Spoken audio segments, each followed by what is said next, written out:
Bienvenue à toi, cher pet lovers, pour la 12e croyance que je retrouve en communication animale. Puis celle-là reste bien jusqu'à la fin parce que je l'ai eu, moi aussi, cette croyance-là, ces œillères-là, je l'ai eu dans mon parcours de communicatrice animale. Sache que j'ai écrit sur cette petite croyance-là sur Facebook. Si tu es un modèle d'humain qui préfère lire, donc tu peux me retrouver sur Facebook et aller les lire. D'ailleurs, j'ai eu la demande d'écrire un e-book de toutes ces croyances-là. J'en écrirai un et je le complémenterai de petites croyances que je n'aurais pas parlé nulle part à part que dans le e-book. Alors, si dans la description, il n'est pas déjà là, c'est qu'il n'est pas terminé, mais reste à l'affût, sois abonné à mon infolette, abonne-toi ici. Comme ça, tu vas pouvoir savoir là, lorsque il sera sorti. Alors, la 12e croyance, je pense que là, je vais faire sursauter quelques communicatrices ou même les croyances que tu peux peut-être avoir au sujet des animaux. C'est la suivante, c'est que les animaux portent les mêmes blessures d'âme que les humains. Et cette croyance-là, c'est vraiment une croyance. Sais-tu pourquoi que c'est une croyance? Parce que on doit comprendre et saisir la chute de l'âme dans la forme, dans la matière, pour comprendre ce phénomène-là des blessures. Madame Bourbeau, excellente en la matière, qui a écrit les 5 blessures de l'âme. Moi, il y en a beaucoup plus que 5. Et pour moi, alors, encore une fois, si ça vibre à ton essence, c'est parfait. Si ça vient confronter puis tu sens que ça griche, va voir. Ça veut dire qu'il y a quelque chose qui est prêt à être déstructuré. Et si je te tape ses nerfs, mais jette-moi à la poubelle. Il n'y a pas de souci là-dedans. Là. Si c'est trop pour toi, ton être n'est pas prêt à déstructurer ça. Et moi, j'ai assurément encore des croyances à déstructurer. Alors, l'âme humaine, quand elle chute, hein, c'est ce qu'on appelle la chute de l'âme dans la matière, pour des raisons qui sont très légitimes et correctes, va passer par des voiles, qu'on pourrait appeler des voiles d'illusion, qui vont amener toutes sortes de choses, que ce soit des croyances, des conditionnements et ces fameuses blessures, que moi, personnellement, j'appelle des programmes. OK? Donc, l'être humain va être programmé au courant de son enfance et tout ça selon sa vibration personnelle par biofeedback.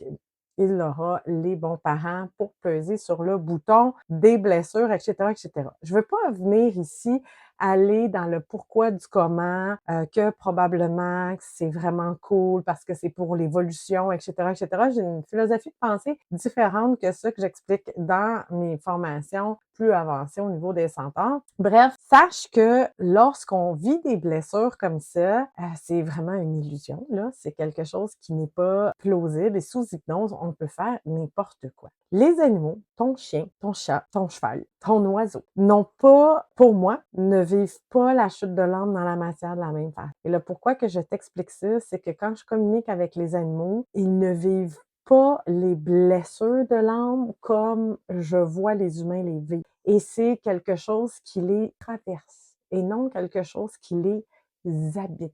Et voilà toute la différence. Et c'est pour ça que au départ, dans ma ça fait déjà 14 ans et quelques là, que je communique de façon professionnelle, donc j'ai communiqué avec beaucoup d'animaux.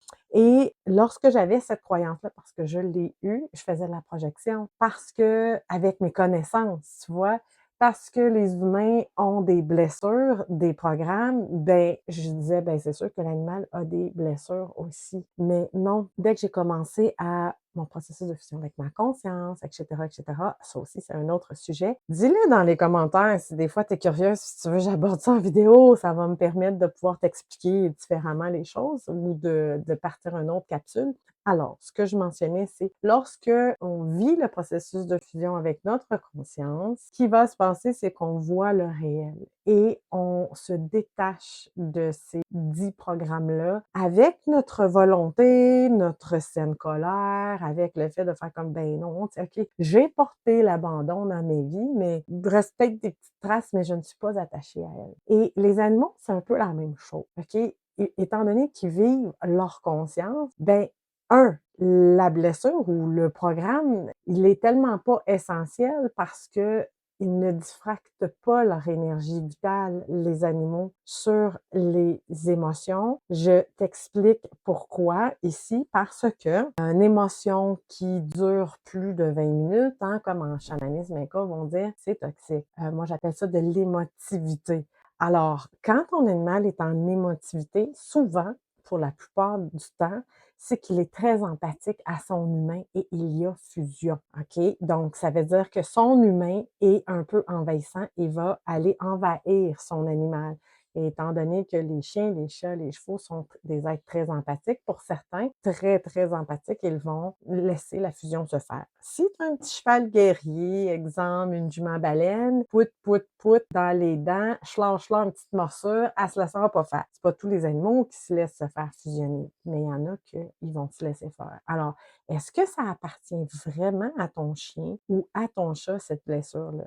D'où l'importance dans les harmonisations énergétiques de bien faire la part des choses et que souvent, la plupart du temps, le gardien est concerné là-dedans. Donc, je reviens, je suis partie un petit peu partout, mais simplement pour te dire que lorsqu'on a des programmes d'abandon, d'injustice, le non-droit d'exister, etc., tout ça nous amène à diffracter notre énergie vitale quand on est des humains. La preuve, c'est que lorsque tu vis ces programmes-là, ben, tu as de la fatigue, hein, tu perds de l'énergie. Donc, il y a diffraction de ton être. Alors, j'aimais communiquer avec un animal qui avait diffracté son énergie vitale parce qu'il avait été maintes fois abandonné. Il peut perdre la confiance en notre race, il peut nous dire vous êtes bizarre, vous êtes drôle ou c'est étrange. Effectivement, tout ça peut être nommé et dit, mais ils ne gardent pas de charge ou pratiquement jamais de charge envers l'humain. Ils n'ont pas de ressentiment, et ils peuvent pas en vouloir. Ils vont dire